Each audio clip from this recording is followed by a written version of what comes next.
Coming up on this episode of the Hockey Nuts, Steve and I get into the holiday spirit as the NHL rolls on towards the Christmas break. We'll have all the details.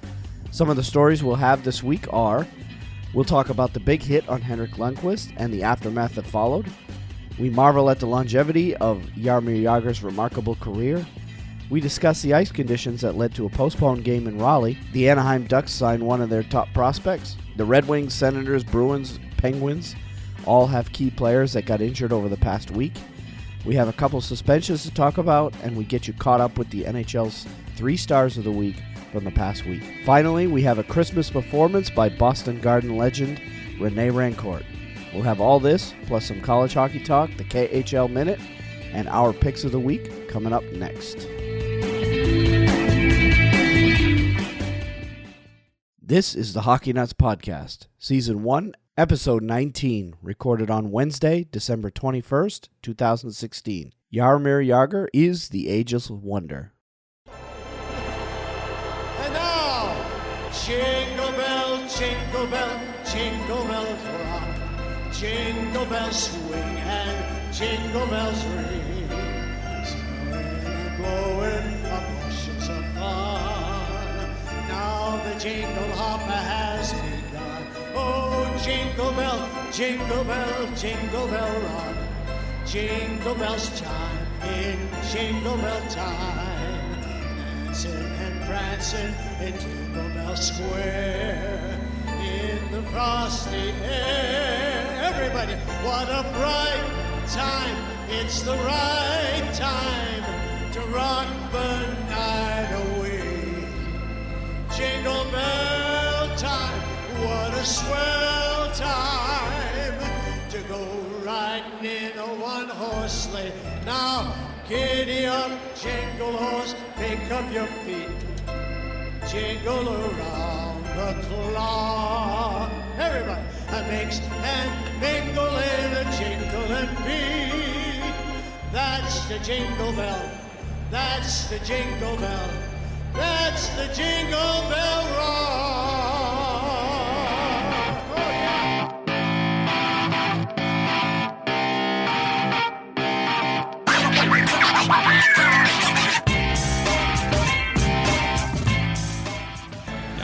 But I'll tell you, day to day, the standings out west and how important the points are. When you go on these lengthy road trips, and it's game 4 in about, 6 days? Yeah. For the Kings? Colin Miller's wrist shot scored! Jimmy Hayes creating a screen in front, and the Bruins are on top.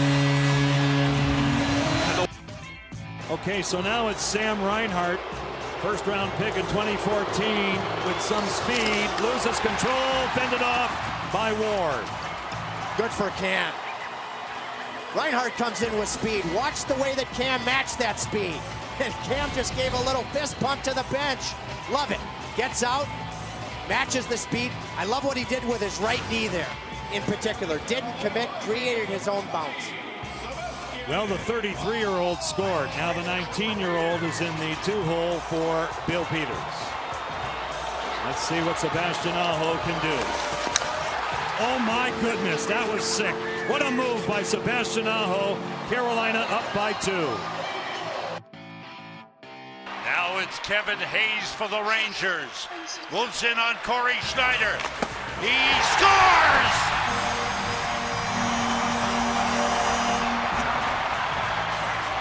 How about those hands? A couple of quick moves and the quick release. Here it is again. Fake, fake, bang in the net. So, the Devils leave it up to Damon Severson, the defenseman. Moves in on Henrik Lundqvist. With speed, he fakes. Poke checked away by Lundqvist, and the Rangers win it.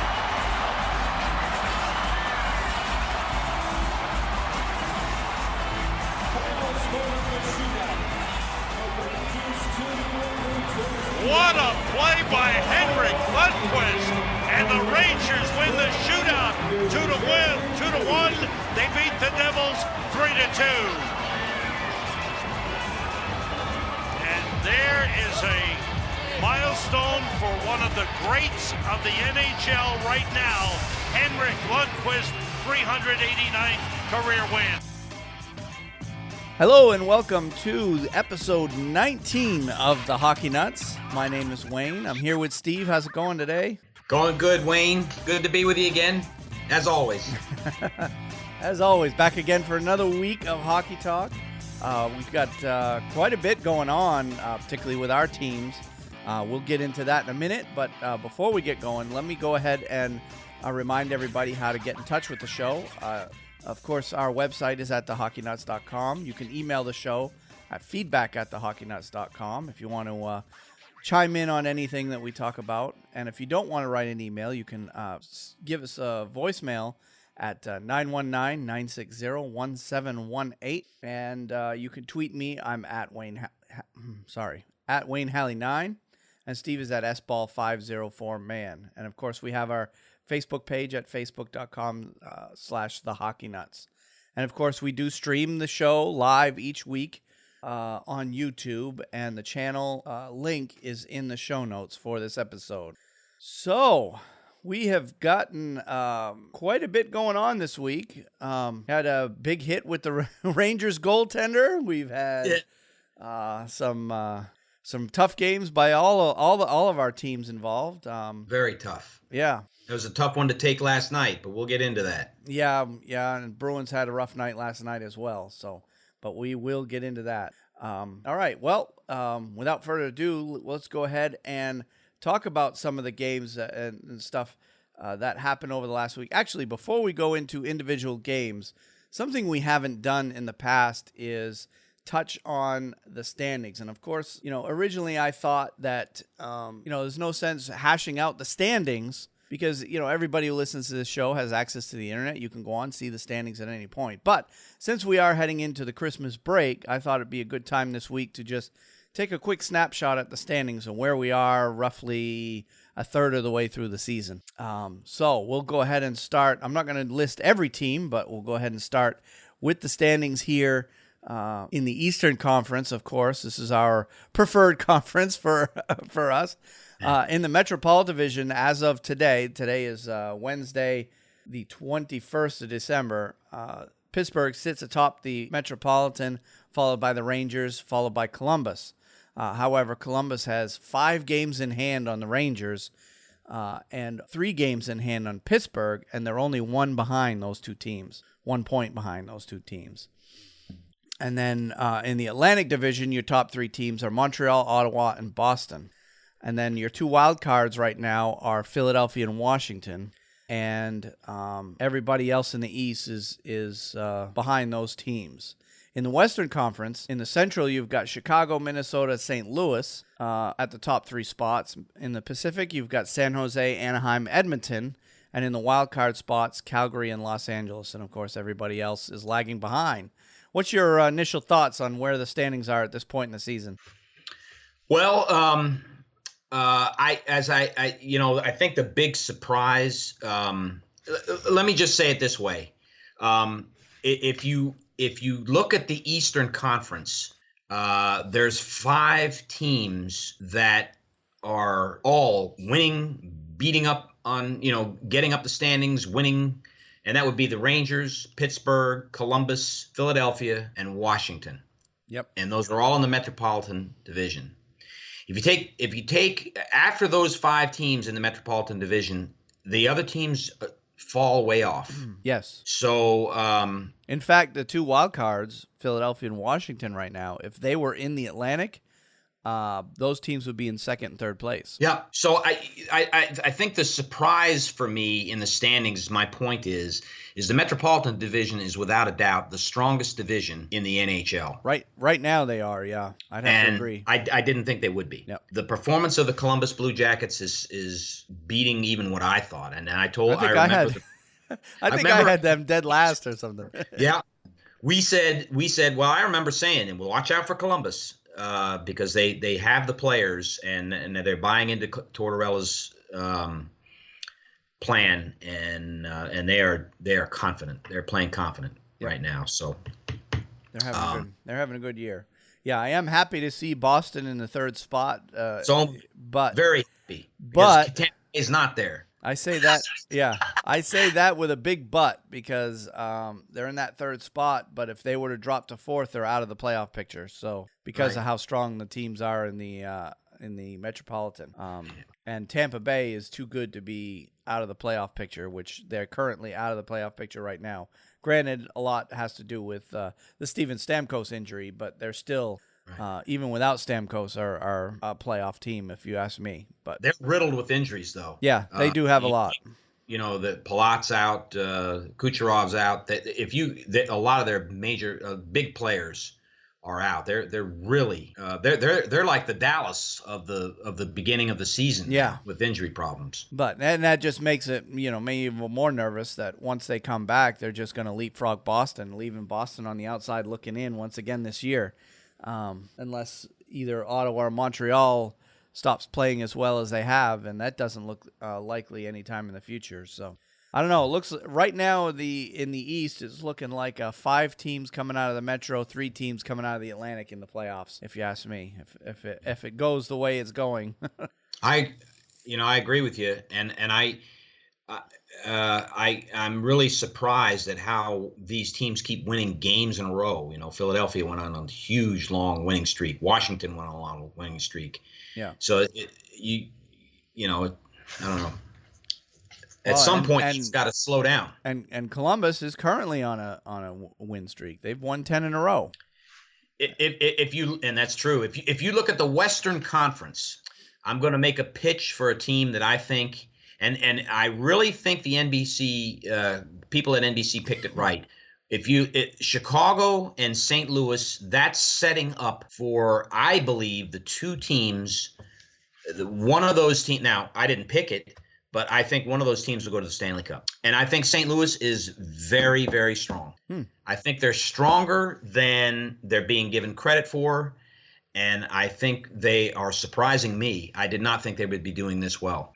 And that game in St. Louis is going to be, in my opinion, it's going to open the door for those 2 teams. Now, talk about the outdoor game. The outdoor game. Yeah. The Winter Classic. Yep. And I think that is going to be those 2 are going to go toe to toe. That's my opinion. It's going to be a good game. That's for sure. Yeah.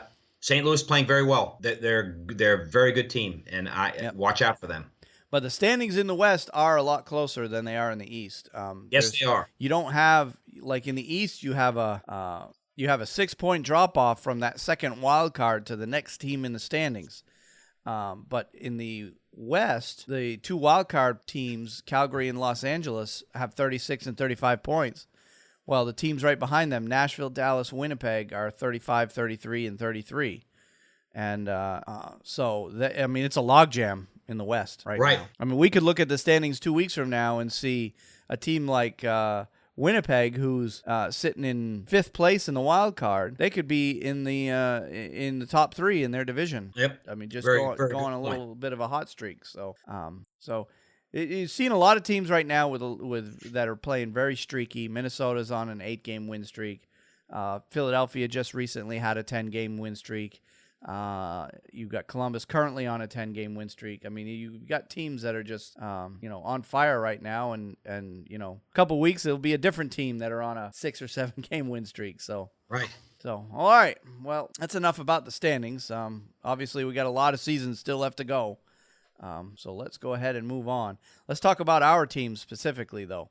And since your Rangers had the best week of all the 3 teams that we're following, I'll let you start with the Rangers. Okay, thank you, Wayne. Alain Vigneault did a turnabout with goalies. He did, and put Henrik in the game against the Dallas Stars, which was a tremendous game. That game really showcased the talent of Henrik with his 61st shutout, I believe, of his career. And then he turned around the next 2 games against the Nashville Predators and the New Jersey Devils and won both of those in a shootout. Yep. So he now has 55 wins as in the shootout in his career, which I guess we'll get into a little later tonight. Yep. When we talk about him. But so 3 wins for Henrik, and he got number 2 star of the week for the NHL, And of course, last night we took a huge beating at the hands of the Pittsburgh Penguins, and I sat with my wife last night, and I really didn't have a lot to say. There was really no cheering. It was really a piss poor game to watch, but I always can come out of it with a silver lining. We played Pittsburgh 5 times this year. Wow. We have completed playing them 2 times in Pittsburgh, and we won one of those games. So we got beat last night. They get it out of their system, fine. We split with them in Pittsburgh. Now let's go back to the Garden and win the next 2 games that we have there, and we will win the season series. So that's the way I'm looking at it. All right. Yeah. Well, the Bruins have had not nearly as good of a week as the Rangers. Of course, the Rangers, even though they lost to Pittsburgh there, every other game they had was wins this last week. Well, the Bruins, not so much. They've only had 1 win in their last 4 games. That was the 1-0 win in L.A., or actually at home against L.A. on the 18th. But they also had a 4-3 overtime loss at Pittsburgh on the 14th, a 4-3 loss against Anaheim at home on the 15th, and then last night a 4-2 loss against the lowly Islanders on the again last night.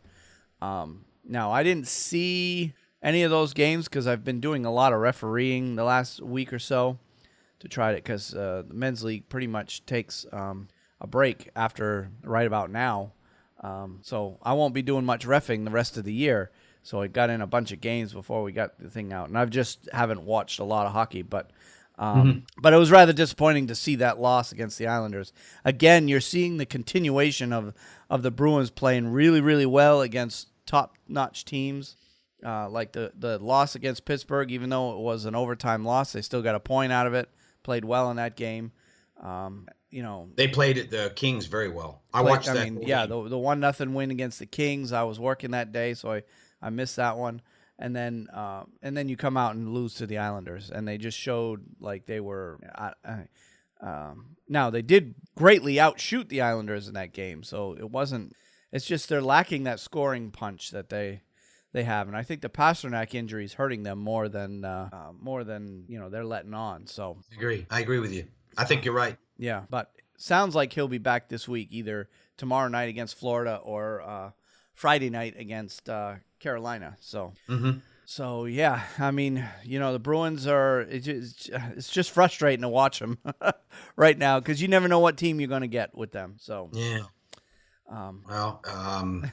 You want me to, and I. A lot depends on who's in net for them too. If they put Tuukka in net, you're going to have a good game out of him. But anybody else playing net, they're struggling mightily. I think they still only have 1 win this season with anybody other than Tuukka in net. Mm-hmm. So I think Tuukka Rask is number 2 on the Vezina Vezina. He's the second best right now in terms of that trophy. So I think Boston is just going through the changes that any team does when they, I guess change their they got a lot of young players coming in. Yeah. And they got rid of people like Milan Lucic, and there's changes going on in flux. They're in flux. Yeah. And I just think that you'd see that in any team. I think they're doing very well. As I said, I think they're a playoff team. And let's hope you're right. Tampa Bay is going to catch them. I don't think Tampa Bay is going to catch them, and I'm definitely, me, I despise the Tampa Bay Lightning. So I'm pulling for Boston. I hope they get to the playoffs, which I believe they will. And then it's anybody. Then it's once you're in, anything can happen. You're in. Yeah. All right, well, let's move on to the Carolina Hurricanes. They had a 4-3 shootout loss against Washington on the 16th. They had a 2-1 shootout win against Buffalo on the 17th. And they were supposed to have a home game against Detroit on the 19th, but that game was postponed due to ice conditions. And we'll actually talk a little bit more about that later in the show. I've got that as one of our headlines. So they only played 2 games over the past week, and they're continuing to play well. Yes, they are. They really are. 33 points, I think. Yep, 33 points. They are 9th or 10th in the conference. They are 5th in the wild card, but they're only 2 points out of that 3rd spot that Tampa Bay sits in. Now, of course, there's a big gap between that 3rd spot and the 2nd wild card right now because of Washington and Philadelphia playing so well. But yeah, they're in much better shape than they were this time last year. Absolutely. And Carolina has shown a history, particularly in the last several years, of being a good second-half team. Very true.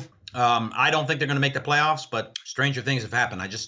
The reason is because those 5 teams I mentioned that we talked about, they're just too strong, and they've done so well here at the beginning of the year. Well, they're not going to be caught. Yeah, they'll get their chance. I mean, they've got to play those 5 teams several times. That's right. So if they start winning head-to-head games against those 5 teams that we've been talking about, they could surprise somebody. But I don't think they're expecting to make the playoffs this year. If you listen to the management, the brass of the Hurricanes, I mean, granted, yes, that's a goal. That's always a goal, is to make the playoffs. But I think realistically, they still feel they're a year away. But I think by next year, they should be having that expectation for sure. So, all right. Well, some of the other notable games that went on over the past week, and these are games among teams that are at the top of the standings. On the 14th, the Sharks beat the Senators 4-3 in a shootout. On the 16th, the Sharks beat the Canadiens 4-2. On the 16th as well, the Kings beat the Penguins 1-0 in overtime. Been a lot of 1-0 games this year. Yeah, it really has. Yeah. Canadiens beat the Capitals 2-1 on the 17th. The Blackhawks beat the Blues 6-4 on the 17th. The Blackhawks beat the Sharks 4-1 on the 18th. The Canadiens blew out the Ducks 5-1 on the 20th. I was surprised by that score. The BlueJackets beat the Kings 3-2 in a shootout on the 20th. And then the Senators beat the Blackhawks 4-3 on the 20th. So Ottawa's playing very strong. To be able to beat Ottawa. to be able to beat the Blackhawks. Any win over the Blackhawks is a good win as far as I'm concerned. All right, well, let's move on to transactions. And I found only one this past week that was a transaction of note. Forward Sam Steele signed a 3-year entry-level contract with the Anaheim Ducks on Tuesday. Steele, who's 18 years old, was selected with the number 30th overall pick in the 2016 NHL Draft. He leads the Western Hockey League with 54 points in 25 games this season for Regina. He has 63 goals and 115 assists in 158 WHL games the past 3 seasons. I was kind of surprised to see this signing out in the middle of the season like this. But the numbers that he's putting up, 54 points in 25 games, that's more than 2 points a game. Right. That's pretty impressive. That is. Even for junior standards. Yeah, that is very, very impressive. So I'm curious to see if, now that he's signed, if the Ducks are going to call him up. Because, he can still, I think he still applies, even though it's the middle of the season, not the beginning of the season. I think he still applies for that 9-game rule where they're allowed to play 9 games at the NHL level and then get sent back. Okay. I think. I could be wrong on that. But that was kind of interesting to see that signing at the middle of the year. Maybe it shows the Ducks are getting a little bit desperate because I don't believe the Ducks they're sitting in a playoff spot. But they're a -2 on the season, 95 goals for, 97 goals against, which some experts have looked at that as a indicator of how good a team is. And even though they're in a playoff spot, a -2 is definitely concerning because most of your playoff teams end up with a plus by the end of the year.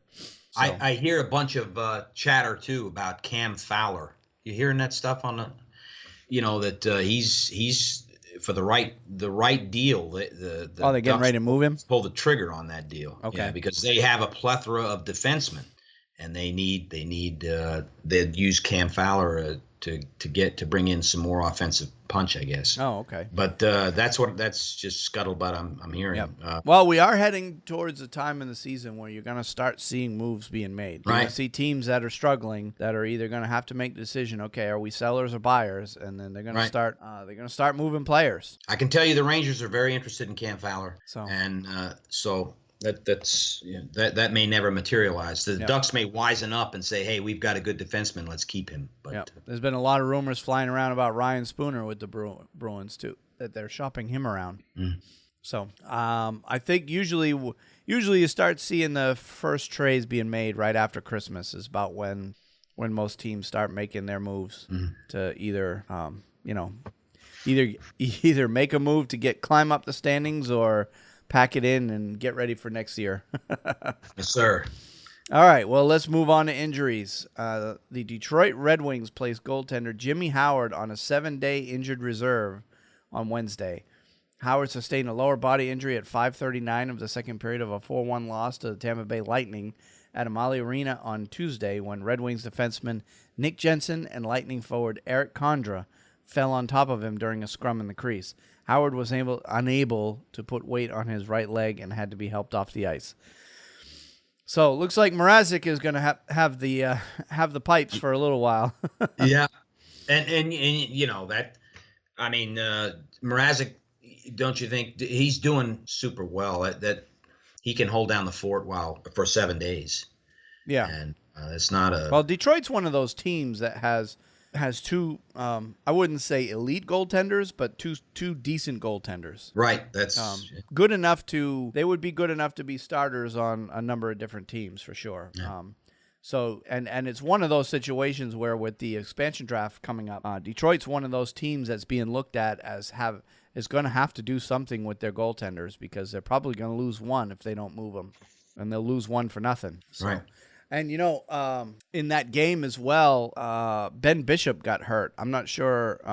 He got hurt in the game, left the game, but I don't think it was a major injury because I didn't see any stories after the fact on that. But he did end up getting hurt as well, and the Lightning went with their backup as well in that game. So, and of course, I always bring up the ties between Ben Bishop and Jimmy Howard. Of course, both those guys are ex-UMaine goaltenders. Yeah. So anytime there's just really something. Anytime they play against each other, it's usually something I bring up. All right, so we'll move on to a Craig Cunningham update. Craig Cunningham, captain of the Tucson of the American Hockey League, will likely be discharged from Banner University Medical Center in Tucson before December 25th. Cunningham, who's 26 years old, has been hospitalized since collapsing on the ice before a game against Manitoba on November 19th. Medical personnel performed chest compressions before transporting him to Cardinalette St. Mary's Hospital, where CPR was continued. 2 days later, Arizona Coyotes coach Dave Tippett said Cunningham was in critical but stable condition. Tucson is the Coyotes' AHL affiliate. Cunningham was soon transferred to Banner, where he received advanced life-saving therapy using ECMO, a specialized procedure for patients so critically ill that no other support for the heart and lungs is adequate. A pump circulates blood through a circuit of tubing supporting heart function through an oxygenator, which functions as an artificial lung, Banner said in a statement released Tuesday. It is used to help patients of all ages with life-threatening conditions that impair heart or lung function.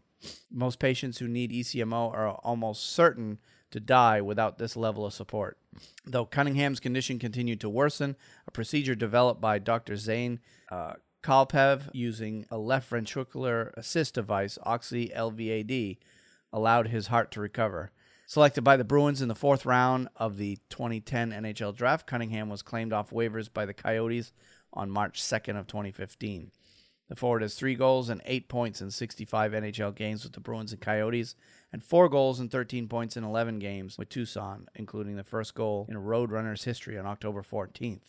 So I know that there wasn't a lot of details on his condition for a while, right, which made me believe that he was probably very close to death. And as you read this article, it turns out that he was extremely close to death. Yeah, from this. My question was, is he miraculously recovered now, or are they letting him go home because there's nothing more they can do for him? No, he's sounds like he's going to make it, but his playing career is probably over. Mm-hmm. So he's coherent. He's awake. Yeah, I saw pictures of him being wheeled around the hospital. So it looks like he's stabilized to the point where he's able to go home at this point. Oh, that's great news. Yep, but it looks like his playing days are over. So although he's not ruling it out, he still says he'd like to come back and play. But all the experts are saying that he's probably done his playing career. So you could see him turn up again, probably as a scout or a coach somewhere. He could probably continue in the game at that level anyway. All right, we'll move on to Ottawa Senators goalie Andrew Hammond left with 3:15 remaining in the first period against the New York Islanders at Barclays Center on Sunday because of what appeared to be a lower body injury. Hammond contorted his body after a shot by Islanders forward Shane Prince, went behind him and was favoring his left leg while being helped off the ice. Hammond, who was making his first start since October 28th, made 7 saves up to that point in the game. He was replaced by Mike Condon. Hammond returned to the Senators' bench in the second period. So he didn't return to the game, but he did come back to the bench. Yes. So that's good news for him. Yes. Vancouver Canucks defenseman Erik Gudbranson will have surgery to repair ligament damage in his wrist and is out indefinitely. Erik suffered ligament damage to his wrist this season that has affected his wrist function, Canucks general manager Jim Benning said in a statement. Continued treatment and rehabilitation have not improved his condition, and Erik and our Canucks medical team believe surgery offers the best long-term outcome and are confident in a full recovery. Gudbranson, 24, has a goal and 6 points in 30 games this season. He didn't play in a 4-2 win against the Tampa Bay Lightning on Friday. Boston Bruins forward David Pastrnak likely will miss at least the next 2 games after having a procedure in his right elbow on Friday. David underwent successful removal of the olecranon bursa from his right elbow on Friday, December 16th at Newton Wellesley Hospital by Dr. Matthew Liebman. Bruins general manager Don Sweeney said he'll likely be unavailable for the games on Sunday and Tuesday. His condition will be reassessed on a day-to-day basis. Pastrnak has 19 goals in 27 games this season, which rank him second in the league behind Sidney Crosby of the Pittsburgh Penguins, who has 21 goals. So, and he did in fact miss those games. I saw an article today that he probably will be back this week. If not tomorrow night against Florida, he'll be back Friday night against Carolina. Which is good news. Yeah, I hope he'll come back Friday night. I'm going to be at the game. Hope you're there watching him score a goal or two. Yeah, that'd be nice. And I'll eat my heart out. All right. Pittsburgh Penguins defenseman Chris Letang was placed on injured reserve on Saturday. Pittsburgh coach Mike Sullivan on Friday said Letang will likely miss a few weeks because of a lower body injury. Letang leads the Penguins in ice time per game, 26 minutes and 4 seconds this season, has 2 goals and 19 points in 25 games. In their first game without him on Friday, the Penguins lost 1-0 in overtime to the LA Kings to end their 7-game winning streak. So I can't really blame that 1-0 loss on a defenseman. With all the talented forwards they've got. Yeah, God, I tell you. They didn't miss Letang at all last night. No, they didn't. That was that blowout with the Rangers, yeah. They really didn't need him at all. So no. And he's been hurt before, so they've been quite seriously too. Yeah. So Pittsburgh's adjusted well with him. All right, unless you have any other injuries, it's all the ones I came across. The only other one I had was Rick Nash re-injured his groin in the shootout win on Sunday against the New Jersey Devils. And so he is out. Alain Vigneault said he will be out through the remainder of the games up through the Christmas break. And in all likelihood will miss the first game back, which is next Tuesday, I believe the Rangers play. 27th, they play against anyways, he'll miss that game. So he'll be back after that. And they really missed him last night. So that's the only one I have to report. He's having a good year this year. He's playing very well. Yep. Yes, he is. All right, well, let's move on to suspensions and fines then. Dallas, and all of these suspensions and fines all occurred, or they were all announced on Friday. So they all just happened over the last week. Dallas Stars forward Cody Aiken has been suspended 4 games without pay for charging New York Rangers goaltender Eric Lundqvist during NHL game number 452 in Dallas on Thursday, December 15th. The NHL's Department of Player Safety announced on Friday. The incident occurred at 9:19 of the first period. Aiken was assessed a major penalty for charging and a game misconduct. I know you got a lot to say about this one. Well, I mean, if you watch the replay, it's a flagrant foul. He deserved the game misconduct. I'm glad it was a 5-minute major. It was uncalled for. There really was no reason for him to do that. And we won the game, and Henrik came back. It was a shutout for him, and so it really, speaks well. And he went on to win the next 2 games after that. So he's fine, but I don't understand things like that. I just think these guys sometimes get charged, and they get into the to the heat of the game, and they just make stupid mistakes like that. That really cost his team. Yep. And it's going to cost him a lot of money. Well, I saw the play, and it looked like as they were going, because the puck was going around the back of the net, and Henrik went around back behind the net to stop the puck, essentially. And right at that same time, Aiken came around the back, and the hit was definitely avoidable. There's no question there. Right.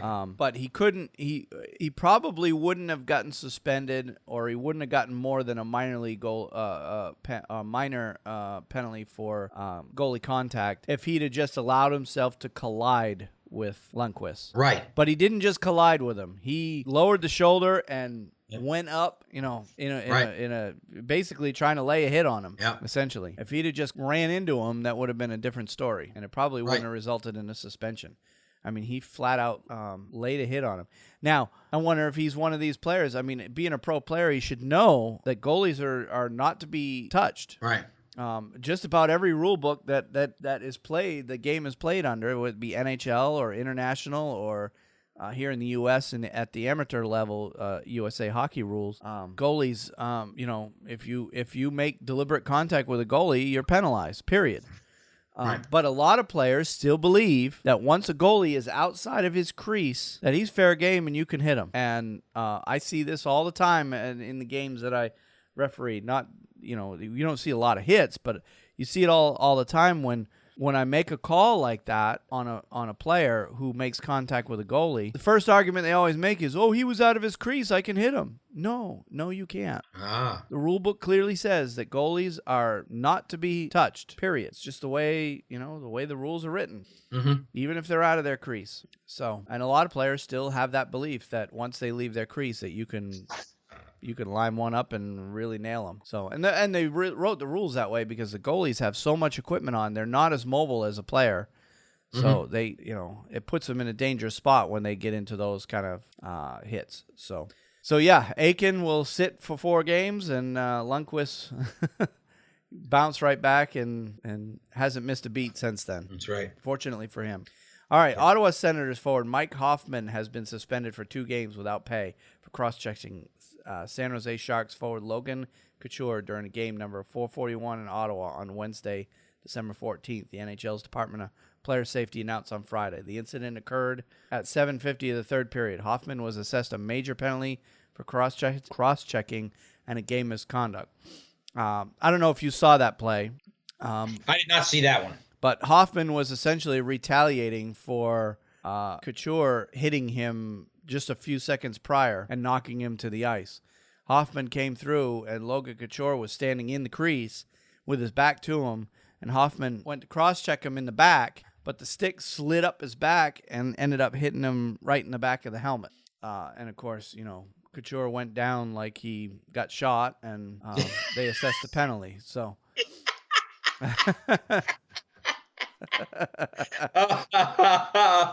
But the NHL's made it clear that any contact to the head is going to be dealt with, and that's what they did.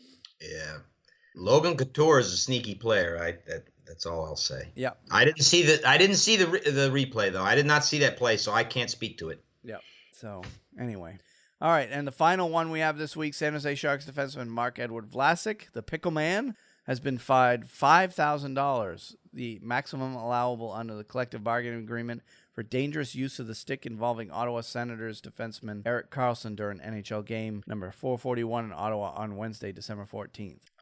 The incident occurred at 19:04 of the second period. I did not see this play, so I can't really speak to what happened there. Dangerous use of the stick. I don't know if I don't know what happened there. Yeah, again, I didn't see that play either. So Can't speak well to that one either. Apparently, he wasn't penalized for whatever it was. Mm-hmm. So the NHL fined him anyway. All right, let's move on to milestones, records, and honors. I'm going to start with the Jaromir Jagr.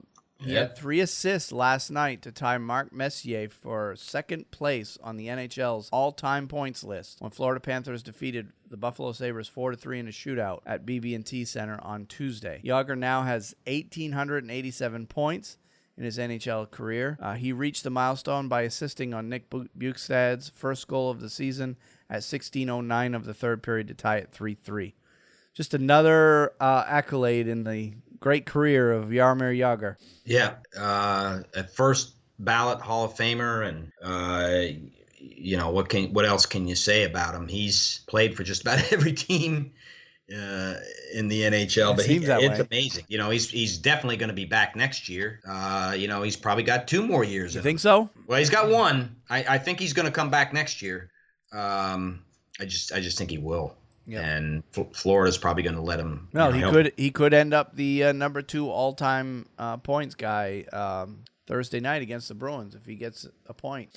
Yeah, with the Bruins, it's going to happen. Yep. So hats off to him. I mean, he's a great player. He really is. Yep. So no way he's catching number 1. No, he won't catch Wayne. No question. I don't think anybody will until the game changes. The game itself will have to change to allow more scoring. If anyone's going to catch Gretzky. So, all right, Chicago Blackhawks left wing Artemi Panarin, New York Rangers goaltender Henrik Lundqvist, and Minnesota Wild center Eric Staal have been named the NHL's 3 stars for the week ending December 18th.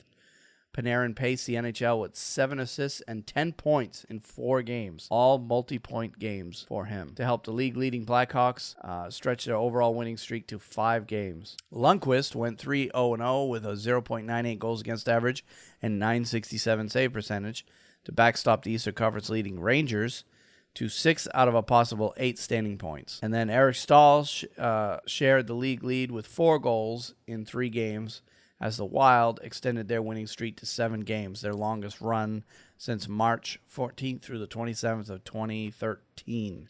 So great weeks by all 3 players there. Truly. And I'm really surprised how well Eric Staal is playing again. I think I said that in a previous podcast, but he is rejuvenated himself and found new life in Minnesota under Bruce Boudreau. Yep. Yeah, he's been a key cog in their run out there. It looks like Minnesota's going to make the playoffs this year for sure. You got to wonder what happened to him. It doesn't matter now as far as Eric Stahl's concerned. But I still am mystified by what happened to him in Carolina, and he really was a non-factor last year in the playoffs with us. He was not a good rental player. Eric Stahl.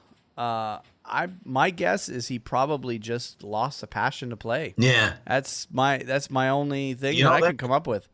Yeah, I mean he a lot of the fans here, because I would listen occasionally to I don't know if you ever listen to the radio broadcasts of the Hurricanes, but they have a pre and post game show, and they have fans call in, and a lot of the fans were just, the last couple seasons anyway, were just very disappointed with Eric Stahl's overall effort, that he just didn't. They felt he wasn't trying hard enough, and that this lack of production, and then obviously his rejuvenation in Minnesota just leads me to believe that he was just kind of, I don't know, going with the flow, whatever you want to call it. Yeah, that's... It's just one of those players that just sometimes needs a change of scenery to light a fire under them, I guess. Yeah, and it certainly did. He's doing well. But he's having a good season. All right, well, speaking of Henrik Lundqvist, New York Rangers goalie Henrik Lundqvist was inspired by Dominik Hasek when he was a young goalie growing up in Sweden. Now Lundqvist shares a place in the NHL record book with the Hockey Hall of Famer. Lundqvist tied Hasek for most wins by a European-born goaltender in NHL history by making 29 saves in a 3-2 shootout win against the Devils at Madison Square Garden on Sunday.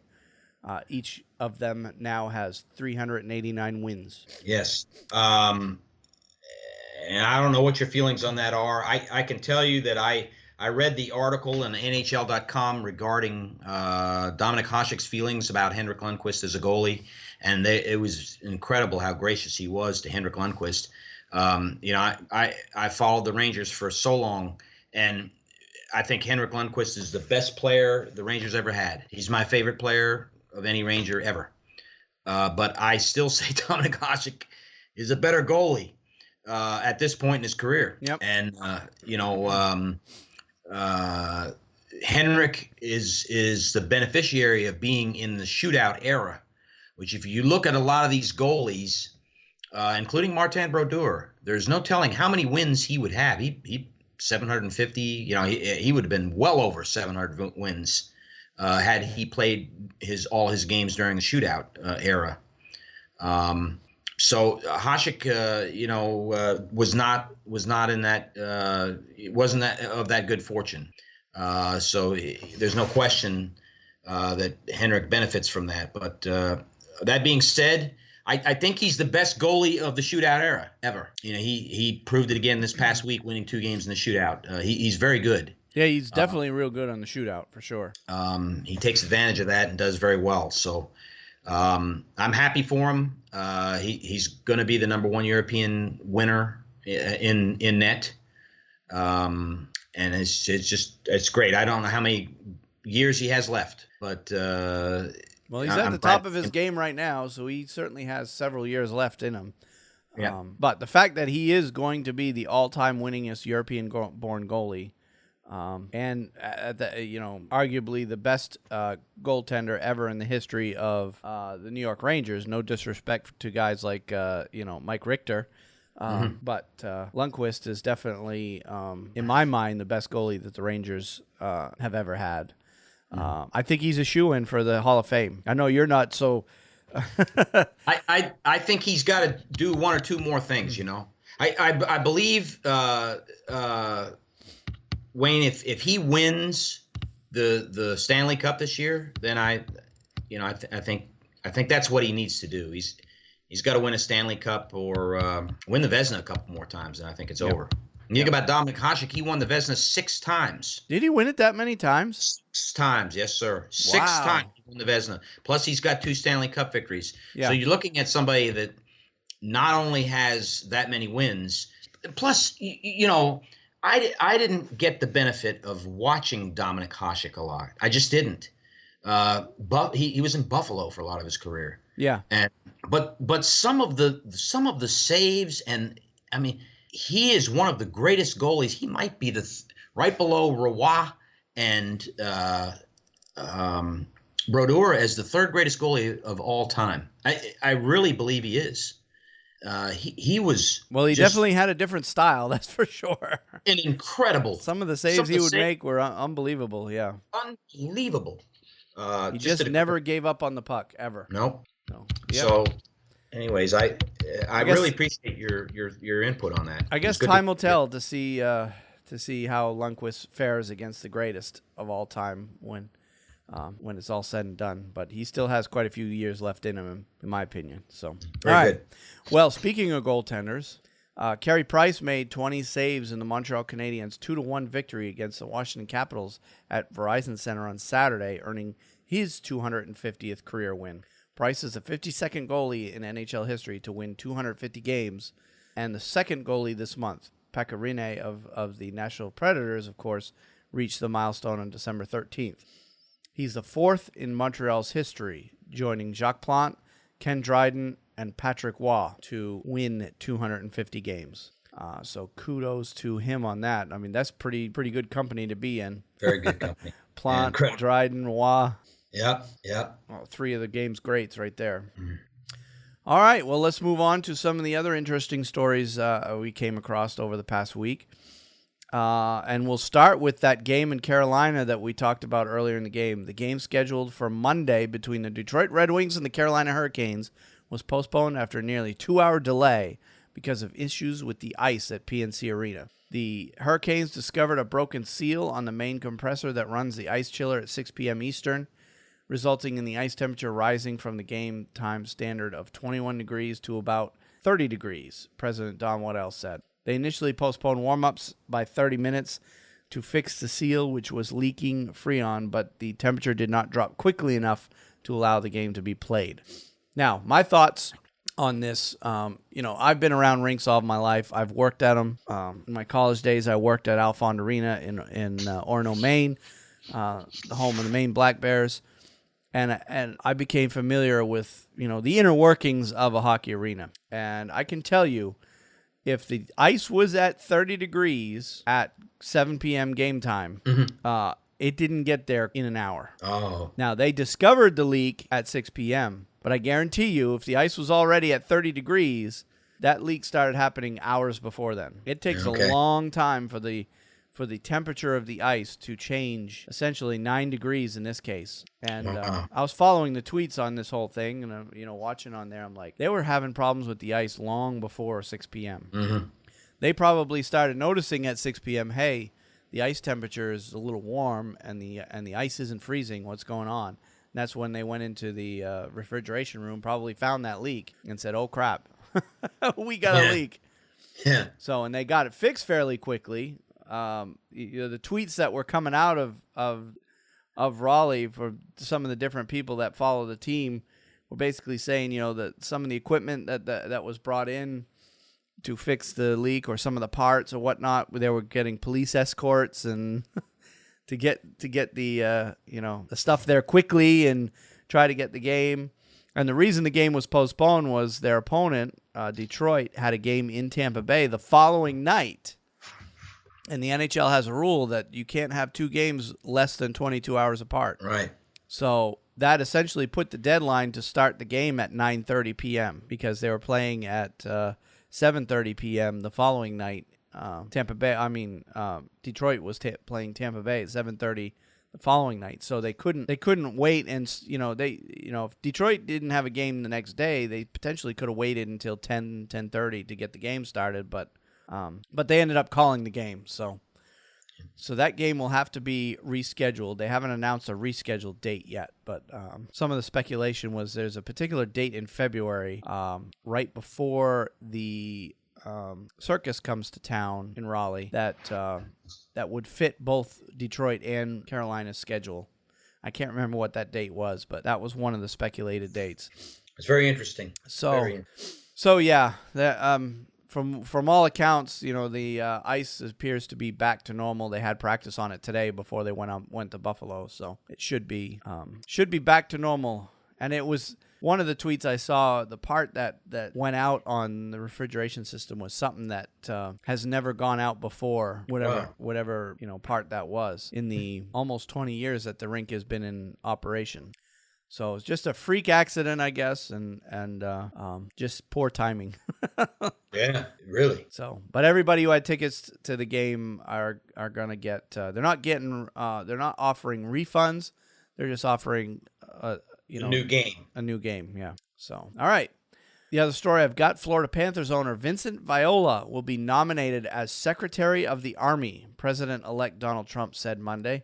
The nomination is subject to confirmation by the U.S. Senate. Viola, a 1977 graduate of the U.S. Military Academy at West Point, is a former U.S. Army infantry officer who served in the 101st Airborne Division before beginning a successful business career. Viola has remained engaged with the national security issues after his military service.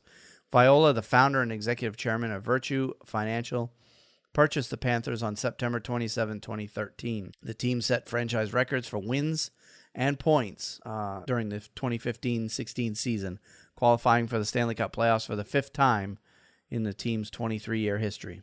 Subject to NHL approval, Viola has designated Douglas Sifu, now the team's vice chairman and alternate governor, to step in his role as chairman and governor of the Sunrise Sports and Entertainment. I was wondering if he would be able to do both jobs. It looks like he's picked somebody to take over the team while he goes and. Yeah. Sorry about that. I'm sorry. While he goes and does his civic duty, I guess. Yes. My feeling, and I saw this article. I'm surprised. That he was really in a position that he was in as president of a sports entertainment team.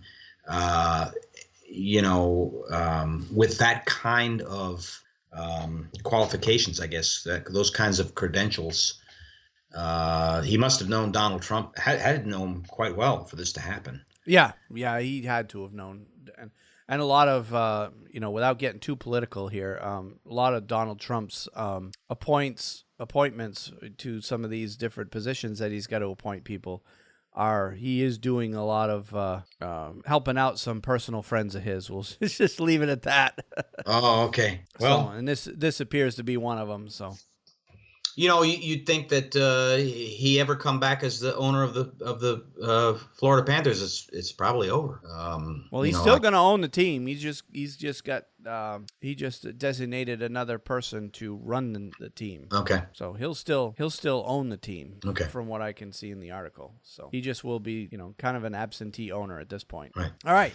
Well, let's move on to this week's version of the HockeyNuts.com Power Rankings. And this week, it's your turn. It's my turn to do the top 10. I will go through I actually will list the top 30 teams as they are listed here, and 31 is Las Vegas. Yeah. But the Chicago Blackhawks are number 1 this week. Actually, we can count down from 10. I think that's how you normally do it. Yep. And I think that's a good way to do it. The number 10 team is the St. Louis Blues. I look for that number. I look for them to jump up in the rankings as the season progresses. Number 9, San Jose. Number 8, Minnesota. And by the way, St. Louis jumped up 2 spots to get to the top 10. Yep. Both San Jose and Minnesota remained where they were from last week. Number 7 is Washington. That's where they were last week. Number 6 is Philadelphia. That's where they were last week.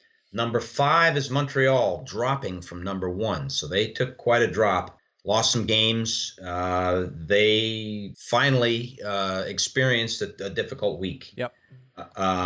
The Columbus Blue Jackets dropped a couple notches down to 4 from 2. The only reason I put them at 4 is strictly based on their points. But I did not look at the games in hand, as you mentioned earlier in the podcast. So that may be. Anyways, I put them at 4. That's where they are, but they're definitely lights out. They're playing the best of any team in the NHL. I put the Rangers up from 5 to 3 this week because they had a very good week. Yep. Pittsburgh moved up from 4 to 2. Might be the best team in the NHL right now. Yep. And the Chicago Blackhawks, who were 3 last week, moved up to number 1, based solely on the fact that their point total is the highest right now in the NHL. Yep. So that's my power ranking for the week. Yep. Yeah, the only thing I would have done is probably Columbus. I would have had up higher. Just simply, their points are not the tops in the league, but like you said, they have several games in hand on the teams above them, and right. They still only have 5 regulation losses. So, which is amazing. It really, After 30, well, I think they've only played 30 games. Most teams have played 33, 34, 35. Right. After only 30 games, to only have 5 regulation losses is a pretty remarkable start for a team that wasn't. Although it was kind of mixed feelings among the experts. It was kind of feast or famine with that team.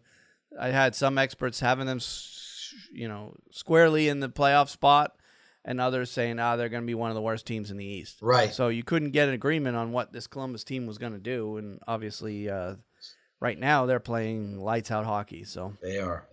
No question. All right, well, let's take a look at the week ahead. It's going to be a slow week because the NHL takes a 3-day break from the 24th through the 26th so that all the players and front office staff and everybody else can travel home and be with family over the holiday. But the Bruins will have 3 games this upcoming week, all on the road. They're going to be at Florida on the 22nd, at Carolina on the 23rd, game I'll be at, by the way. And I'll probably be tweeting from that game if you follow me on Twitter. And the game at Columbus on the 27th. That's going to be a tough one. As good as Columbus is playing right now, although the way the Bruins have been playing, they're going to stink up the joint against Florida and Carolina, and then they're going to play lights out against Columbus. I hope they beat Columbus. I'm hoping they beat Columbus. I'm hoping that silly cannon there never goes off. Oh, yeah. That cannon, yeah. Yep. But anyways, Well, the Rangers have a light schedule next week. they do. And of course, we played a lot of games. It doesn't seem like there's been a break for us, but we play one game in the next 6 days, or from this last game. Yeah. And that's the game against Minnesota, which is on Friday night. And then on the 27th, we play at home against Ottawa before going on a road trip. Yep.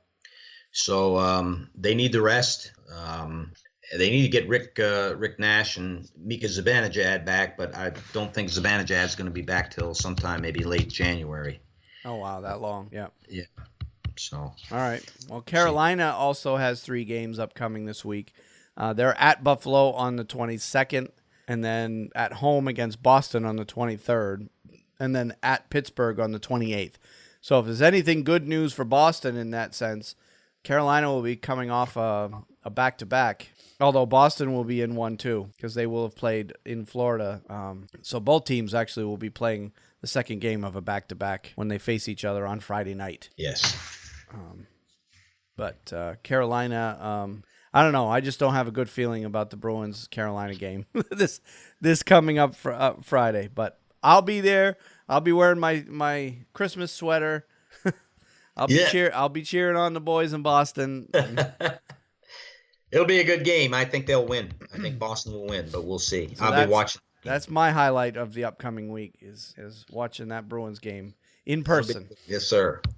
All right. Some of the other highlight games that I've got circled this upcoming week. On the 21st, the Capitals play the Flyers. That's a good head-to-head matchup among 2 of those strong teams in the Metro Division. On the 22nd, there's 3 games I have circled. The Wild at Canadiens, the Penguins at Blue Jackets, and the Ducks at Senators.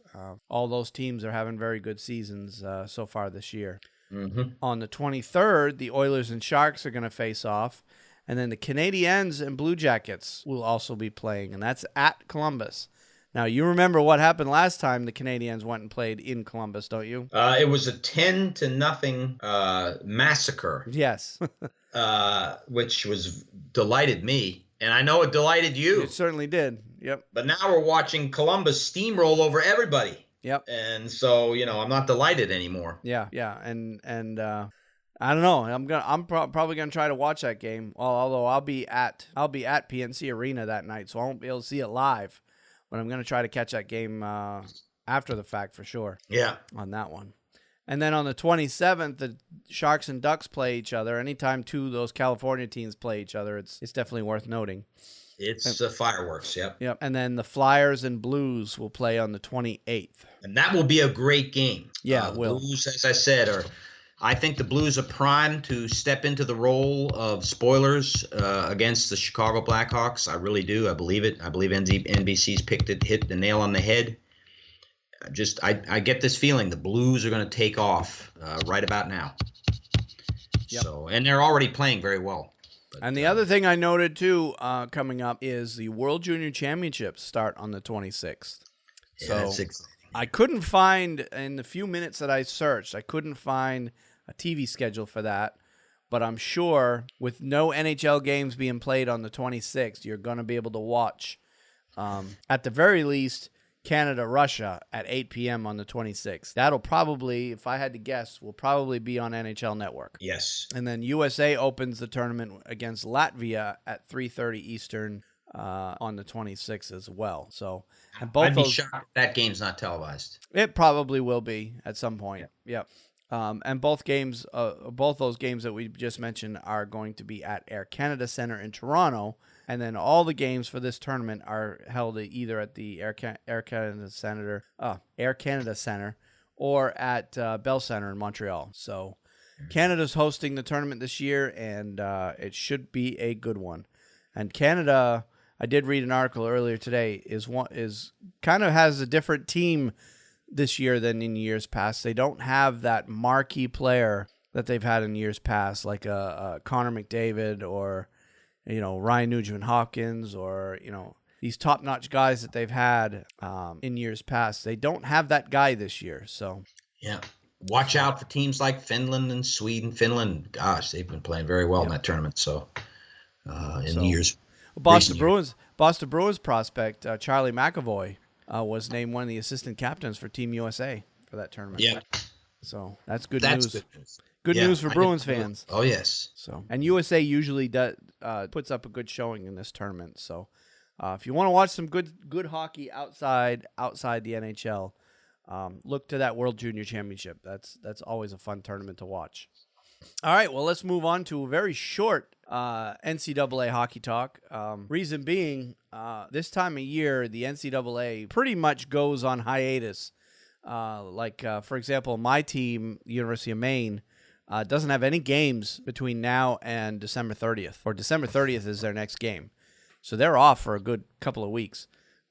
Reason being, obviously it's college hockey, so the colleges essentially end their finals during the days leading up to Christmas, and then they don't come back until January. So nobody's in school this time of year, and the hockey team usually gets a break for the most part. But last week there were only 13 games around the country. That's how light the schedule is right now for college hockey. And in those 13 games, there were a couple of upsets. Princeton beat number 19 Minnesota State 6-1. That was a home game for Princeton. And then Union played Vermont last week in a 2-game series at Vermont. And Union won both games. Union's the number 13 team, and Vermont was the number 11 team going into this series. But Union won both games in that series. So that is basically the only change in the rankings, which I'll get to in a minute. Is essentially Union and Vermont switch places in the rankings. As for the upcoming week, there are only 4 games in the NCAA in the next week. Yeah. Very light schedule. And Very none light. of those games are involved ranked teams. So all your top 20 teams are all off for the next week in the NCAA. So it probably won't even have an NCAA minute next week just because there's so little going on. But a quick look at the rankings for this week. Like I said before, Union and Vermont essentially switch places in the rankings. So that puts Union at number 10, whereas Vermont dropped to 13. And they were in opposite spots last week. Number 9, Ohio State is at 9. North Dakota, number 8. Number 7, Mass Lowell. Number 6, Boston College. And number 5, Boston University. Now, neither team played a game last week, but for some reason, those two teams swapped spots in the rankings. Not sure why. I mean, it's all based on votes or points, what have you. And BU had 765 points. Boston College 760. So they're very close anyway, and that's probably what happened there. It's just for whatever reason. Some people change. Whoever does the voting in this poll changed their minds and decided that BU is better than BC. Number 4 is Harvard. Number 3 is Penn State. Number 2 is Denver, and number 1 is Minnesota Duluth. So, and like I said, the rankings really haven't changed a whole lot over the past week. All right, let's move on to our KHL Minute. Yes, sir. And I will go ahead and start off. The league has adopted the 3-on-3 overtime. Yep. The league announced that from Thursday, the 15th of December, regular season matches in the Continental Hockey League, Youth Hockey League, and Women's Hockey League, which are tied at the end of regulation time, will progress to an overtime period contested by teams of 3 skaters and 1 goaltender. The new 3-on-3 format echoes that which will be used in the IHF World Hockey Championship, which will be held in May of 2017. Under the new rules, tied games which finish with the teams at even strength, be it 5-on-5, 4-on-4, 3-on-3, will start overtime with the 3-on-3 format. And then, of course, if games that finish with one team on the power play, they'll go 4-on-3 or 5-on-3, depending on how many guys are in the box at the time. Right. If a player earns penalty during the overtime period, the opposing team will get a 4-on-3 advantage. So similar to the NHL. Mm-hmm.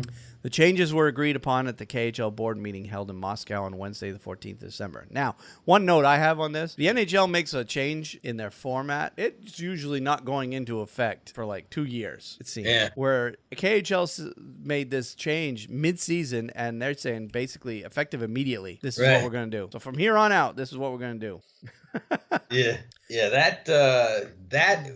That again speaks to what probably got some pressure from the fans, I would imagine, speaking up, because they follow the NHL, they follow their players.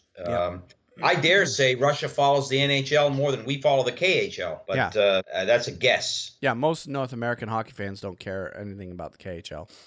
So. But I found it curious that it looks like from this article that they're using the same rule book for all levels of hockey in Russia, the KHL all the way down through youth hockey. Yeah, it was an interesting point that you made during. Yep. So that is not the case here in the U.S. and Canada. Canada has their own rule book. USA has their own rule book for amateur levels, which do mirror closely to what the IIHF uses, except for the big, the big ice surface thing that internationally uses. And then the NHL, of course, has their own rule book, but the NCAA also has their own rule book. I mean, there's like 3 or 4 different rule books that are being used over here, depending on what level you're at. But over there, it looks like they're using all one. All right, so that was mine. You want to hear mine? Yep. The KHL minute I have involves the nitty-gritty time is starting. And as you know, Wayne, the team I pull for in the KHL, my favorite team over there is Admiral Vladivostok. And they had a very big game this past week with Neftekmik Nizhnekamsk. You had to pick one hard to say, right? Comrade. Yeah. Let's see. Okay. Anyways, those 2 teams played, and Admiral Vladivostok won 7-5 over Neftekmik. The 2 teams in the thick of the Eastern Conference playoff race served up a thrilling battle in Russia's Far East, with Admiral securing a vital victory in the closing stages of a high-scoring game. The win keeps Admiral in 7th place, 3 points ahead of Neftekmik. The teams are battling it out, 7th and 8th respectively. Right, actually, Neftekmik has actually fallen to 10th if you look at the schedule today, or the standings. So Admiral has maintained a stranglehold on one of the last playoff spots for quite some time now, and I'm following them closely. To make this story a little more spicy for NHL fans listening to the program, there's a player on the Admiral team that you may have heard of, Anton Volchenkov. Oh, yeah. Anton Volchenkov scored a goal in this game, and he played with the Ottawa Senators when he started for several years. I think it was 7 seasons he played for them. May have played 1 season for their AHL affiliate. But he was traded, and when I really remember Anton Volchenkov is when he played for the New Jersey Devils. And he was a very, very good defenseman for them. Played 4 or 5 years for them. So, again, another situation where you have a player who's played in the NHL for several years, maybe gets to the twilight of his career, I don't know, but took a contract and went to play in the KHL, sort of like Pavel Datsyuk. Yep. And there he is, scoring goals, helping that team, Vladivostok, to victory. So that was my KHL minute for this week. Good deal. And before we move on to our picks of the week, let's take a quick look at the standings in the KHL. In the West, SKA is still leading the way with a 33-2-4 record, phenomenal record. And then second place is CSKA with a 36-6 record. And then that's very good too. Yeah, that's still very good. I'd take that any day. And then Torpedo is the third place team in the West with a 26-11-4 record. In the East, Metallurg is in first place with a 28-8-5 record. Avantgarde is second with a 29-10-3 record. And AK Bars now is in third with a 30-12-2 record. So those are your top 3 in each conference in the KHL as of today. Yes. Very good. All right, well, let's move on to our picks of the week then. All righty. And I will go ahead and start. I saw the article today of showing the Boston Bruins singer, anthem singer, Rene Rancourt. Yeah. Over, I think it was during the Islanders game, during one of the intermissions, or maybe even both the intermissions, came out on the bench and sang Christmas carols for the Boston fans, and it's something he's done for several years now.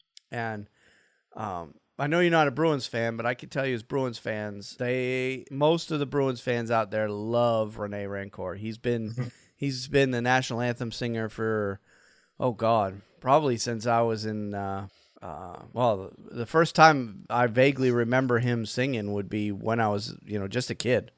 So he's been around long time. Long time doing the national anthem for the Boston Bruins. And there's a lot of speculation in recent weeks and months that he may be getting close to the end of his career doing that job for the Bruins, because he's getting up there in age. So they're Bruins fans love this guy. Yeah, he's a huge fan. He comes out, sings the national anthem. He does his fist pumps at the end of the national anthem. Yeah. It's a big thing, and he is a good guy. Yeah, and he came out and sang "Blue Christmas," "Jingle Bell Rock," and a bunch of other Christmas carols during the intermissions of the game on Tuesday against the Islanders. Oh, and he was decked out in a red vest and a tie, wearing a Santa hat, and then the giant bear that the Bruins have, that you see in a lot of Bruins promo commercials, was also on the bench with him, and the bear was also wearing a Santa hat. So. Good moment if you want to see it. I posted a link to the video in the show notes if you want to watch Rene Rancourt singing Christmas carols to the Bruins fans out there. I actually remember it was one time when I can't remember if I was still a student at Maine or if it was a few years after. He actually came up to the University of Maine and sang the national anthem at least once, anyway, that I know of, and sang the national anthem at the beginning of a Maine Black Bears game at home in Orono, Maine. And of course, Rene Rancourt is originally from Lewiston, Maine. He's a Maine native, so he lives in Boston now, obviously, but he's originally from the Lewiston area in Maine. So Maine people love him too. That's good. Very good. Every time I tune into the Bruins game, he sings the national anthem, so I know who he is, and he does sing it very well. Yep. All right. Well, let's go ahead and move on to your pick of the week. My pick of the week is not as good as yours, so but it's a good one. I did not have the technology to get the video out, but if you're able to go on NHL.com, you can definitely see the video for this. The Detroit Red Wings were victorious against the Anaheim Ducks Sunday, but one little Red Wing fan at the Joe loves at the Joe Louis Arena was the one who made the day. The in-house camera found a young fan named Mason during the third period of Detroit's 6-4 win, and his adorable smiling face led the crowd to cheers. After the camera panned to other attention-seeking Red Wings fans, the crowd booed the decision to leave the child's face and wildly approved when the camera went back to him. And if you watch the video, several times the camera would pan away, and then it would come back to him, and you would see Mason, who I didn't get his age, but if he's 3, I'd be surprised. Wow. He would cheer, yay, and then it would go away, and they would boo, and it'd come back to him, and he'd go, yay. So that's awesome. He got he got the hang of it very quickly. As a result, Mason was named the game's honorary first star, and the exchange has made him a star across the internet. So cool. That go viral. I'll have to go see that video. I didn't see that. Kudos to Mason All right. Detroit Red Wings. All right. Well, good. All right. Well, before we close the show, we'll go ahead and schedule our next live stream. And obviously, we record this show on Wednesdays whenever we can. So next Wednesday is the 28th of December, and I know we haven't talked about it yet, but I assume that we're still going to go ahead and record next Wednesday unless something changes. Yep. Right. Yes, sir. That's the 28th, and we'll tentatively schedule it at 6 p.m. It may go as late as 8 p.m. If I get stuck at work. That's essentially what it comes down to. Right. So our next scheduled live stream will be Wednesday, the 28th. Should be a fairly short show because, there's only 4 days of NHL action that we'll be covering with next week's podcast. So we'll probably talk a lot about the World Junior Championship too in that episode. So, well, good. Well, we can go ahead and close the show then. Again, remind you that you can reach us at thehockeynuts.com. You can email the show at feedback@thehockeynuts.com. You can call the show at 919-960-1718. You can tweet me. I'm at WayneHalley9, and Steve is at sball504man. And, of course, if you follow me on Twitter, on Friday night, I will be at the Hurricanes-Bruins game, and I probably will be tweeting out who knows what from that game. We'll be tweeting something from that game. We'll be following you. Yep. Yep. And then, of course, our Facebook page, we're at facebook.com/thehockeynuts. And then, of course, the YouTube channel, I've included a link in the show notes to that, so you can catch the live stream. And, of course, I usually tweet before we start playing or before we start recording a link to the YouTube channel so that you can pick up the live stream there. So unless you have anything else, we'll go ahead and wrap it up. I think we'll call it a day. Good to work with you again, Wayne. All Hope right. you have a good time at the games. I look forward to touching base with you frequently on Friday night. Yes, for sure. And with us going into the Christmas holiday, I would definitely like to wish everybody a Merry Christmas and any other holiday that you personally celebrate. Yes, I second that. All right. Merry Christmas to everyone. Happy Hanukkah. All right. We'll go ahead and wrap it up. And until next week, we'll see you then. How about a little bit of Elvis? I have a blue Christmas without you. I'll be blue just thinking about you. Decorations of red on a green Christmas tree won't be the same, dear, if you're not there with me. I'll have a blue Christmas, that's certain. When these blue